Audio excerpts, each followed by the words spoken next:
तपस्या करनी चाहिए।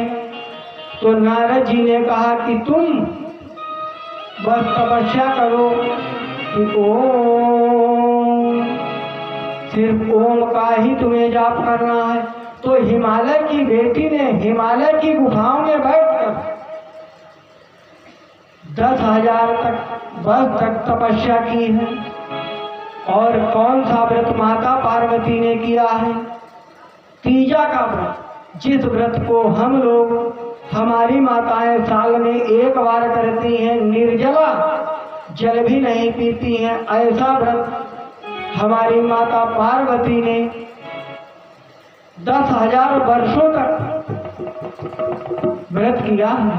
उसके बाद में जब माता पार्वती की तपस्या पूर्ण हो गई, जैसे ही तपस्या पूर्ण हुई तो फिर नारद जी पहुंचे हैं और नारद जी ने समझाया कि अब आपकी बेटी का विवाह भगवान शंकर से ही होगा। और यहाँ जाकर बात की है। उसके बाद में नारद जी पहुंचे हैं शंकर जी के पास कि हे भोलेनाथ, माता सती की तपस्या पूर्ण हो चुकी है। तो शंकर जी ने कहा यदि माता ने पार्वती ने तपस्या की है तो उन्हें उनका फल तो जरूर ही मिलेगा। और सारे देवता परेशान हैं। तो एक दिन देवताओं ने क्या किया, देवता गए हैं और कामदेव को बुलाया कि कामदेव चलो, भोलेनाथ समाधि में लीन है, किसी प्रकार यदि भोलेनाथ की समाधि खुल जाती है तो हम उनसे फरियाद करेंगे कि देवी पार्वती से वो विवाह कर लें जाकर।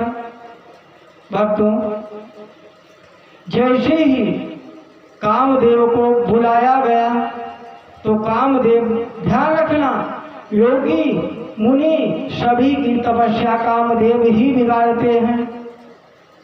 आज कामदेव शंकर जी की समाधि को खोलने के लिए चल देते हैं। भक्तों, जैसे ही कामदेव समाधि को खोलने के लिए गए हैं, कामदेव ने आम के वृक्ष पर बैठकर ही बाण चलाए हैं। कामदेव के 5 बाण कौन है भक्तों, समझिएगा। शब्द, स्पर्श, रूप, रस और गंध, यही 5 बाण हैं। अर्थात हमारी ये जो इंद्रियां हैं, यही कामदेव के 5 बाण हैं। शब्द, किसी के विषय में सुना कि बढ़िया है तो पागलपन, आंखें अच्छा अच्छा देखना चाहती हैं, चमड़ी हमारी स्पर्श करना चाहती है, यही कामदेव के 5 बाण है। शब्द, स्पर्श, रूप, रस और गंध। तो जैसे ही कामदेव पहुंचे हैं तो कामदेव ने आम के वृक्ष पर अपने बैठकर 5 बाण समाप्त कर दिए। तो शंकर जी की समाधि तो खुली नहीं भक्तों, तीसरा नेत्र जरूर खुल गया। कामदेव जलकर स्वाहा। जैसे ही कामदेव जलकर स्वाहा हुआ, तभी से हम लोग कोई भी शुभ कार्य करते हैं, आम का बंधन वार लगाते हैं, क्योंकि आम जो होता है काम का नाशक होता है। अब सारे देवता परेशान हैं कि अब क्या करें। तो सारे देवता परेशान होकर भगवान नारायण के पास गए कि हे भोलेनाथ, हे प्रभु, आप ही कुछ कीजिए। हम लोगों ने कामदेव को भेजा, कामदेव जलकर स्वाहा हो चुके हैं, इसलिए हे प्रभु कोई ना कोई उपाय करो, मेरी रक्षा करो। तो ब्रह्मा जी ने भगवान नारायण से कहा जाकर कि प्रभु आप ही कोई उपाय कीजिए। तो भगवान नारायण ने कहा कि ठीक है, हम जाते हैं और भोलेनाथ की समाधि खुलवाने का प्रयास करते हैं। जैसे ही भक्तों भगवान नारायण कैलाश पर्वत पर गए हैं और क्या कह रहे हैं भगवान नारायण, जरा समझिएगा कि अब विनती मम सुना शिव जो मो परन जने।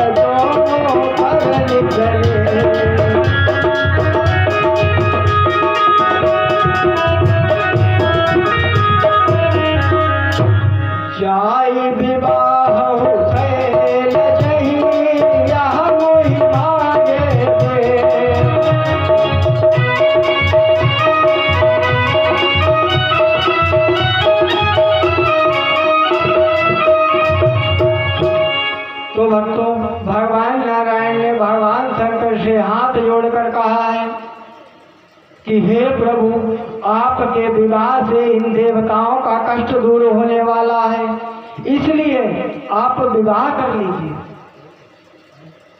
तो भगवान शंकर कह रहे हैं, प्रभु आप तो हमारे माता पिता हैं, आपकी आज्ञा मैं शिरोधार्य करता हूँ। शंकर जी क्या कह रहे हैं अपनी वाणी से कि सिर धरि आय सो करे तुम्हारा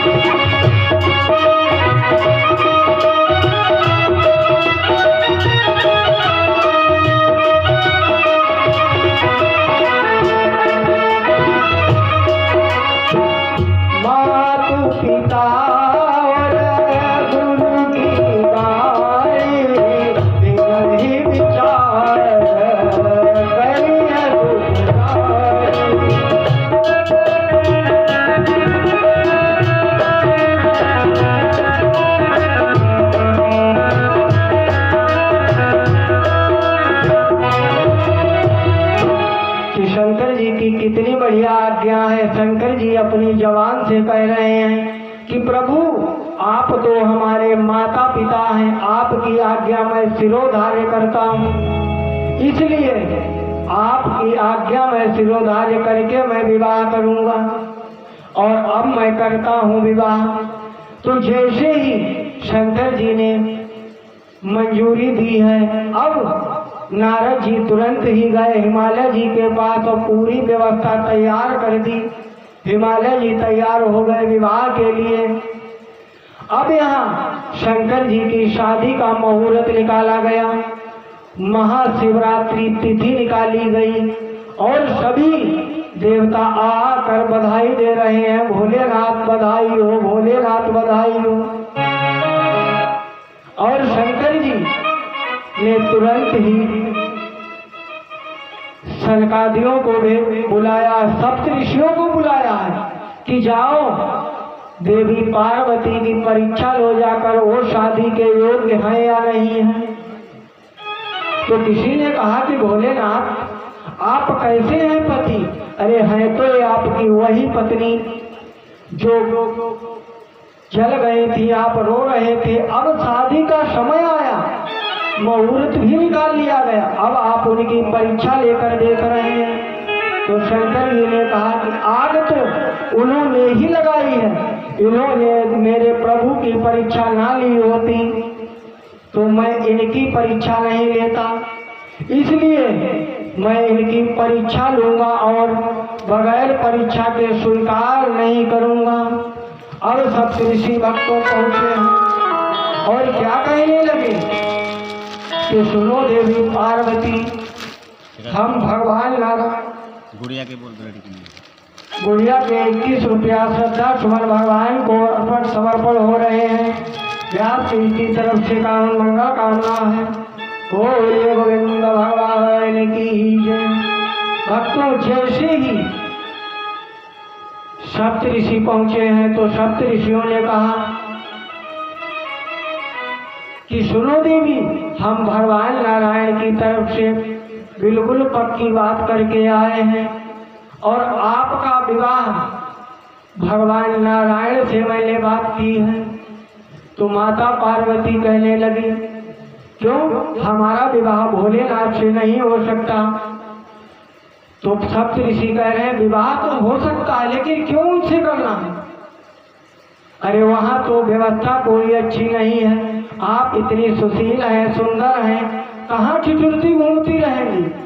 अरे भगवान नारायण के वैकुंठ में बढ़िया वातावरण है, सुंदर वातावरण है और आप उनसे विवाह कर लीजिए, कहाँ वहाँ कैलाश में ठिठुरती घूमती रहोगी? तो माता पार्वती ने सब सुनती रही और अंत में कहने लगी कि जन्म जन्म मुनि लग, कि जन्म जन्म लगी अगर हमारी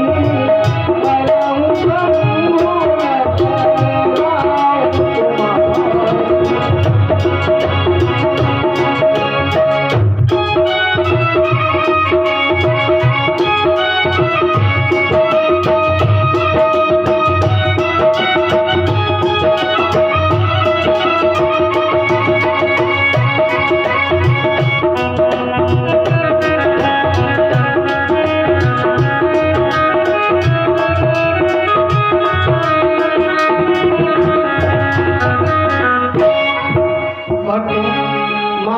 पार्वती सब सुनती रही, कह रही हैं वैसे तो आप ठीक कह रहे हैं, लेकिन क्या करें, मेरा मन जो है वो शंकर जी से ही विवाह करने का है। यदि मैं विवाह करूंगी तो शंकर जी से ही करूंगी, अन्यथा मैं किसी से विवाह नहीं करूंगी। वैसे तो आप ठीक कह रहे हैं। क्या कह रहे हैं सप्तऋषि? महादेव अब गुण भवन विष्णु सकल गुण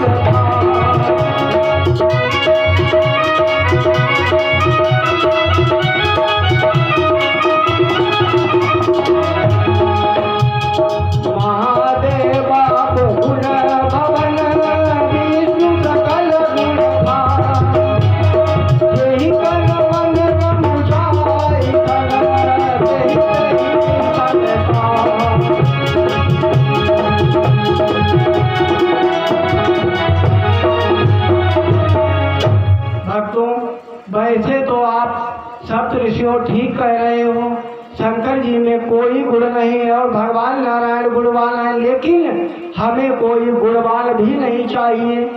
यदि मैं विवाह करूंगी तो भोलेनाथ से ही करूंगी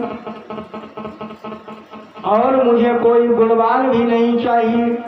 भक्तों, सप्तऋषि जाकर और शंकर जी से कहते हैं प्रभु वो आपके ही योग्य हैं, आपसे ही विवाह करना चाहती हैं। भक्तों, समय की मर्यादा है, अब महाशिवरात्रि तिथि निकाली गई और शंकर जी की विवाह माता पार्वती से संपन्न हुआ है। हमारे महाराज जी मंचासीन हो चुके हैं, 2 बार प्रभु का नाम लेते हैं, उसके बाद महाराज जी के मुखार बिंदु से आप लोग कथा श्रवण कीजिए कि बोलो श्री राम जय राम जय जय राम।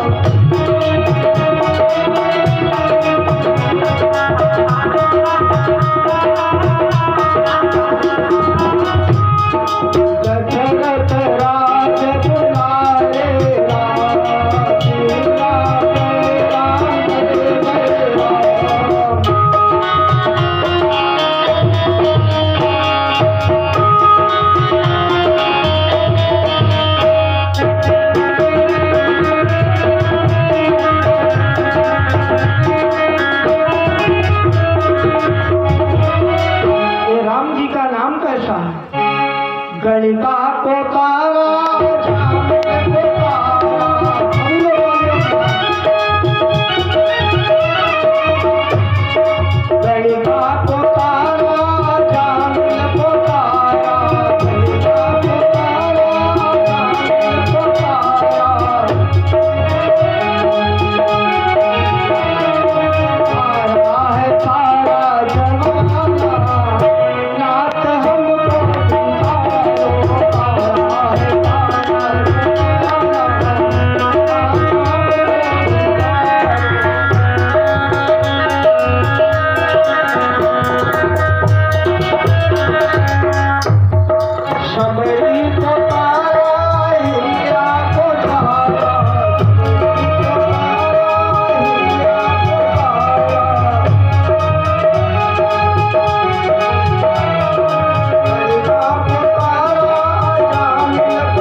कि सुन ले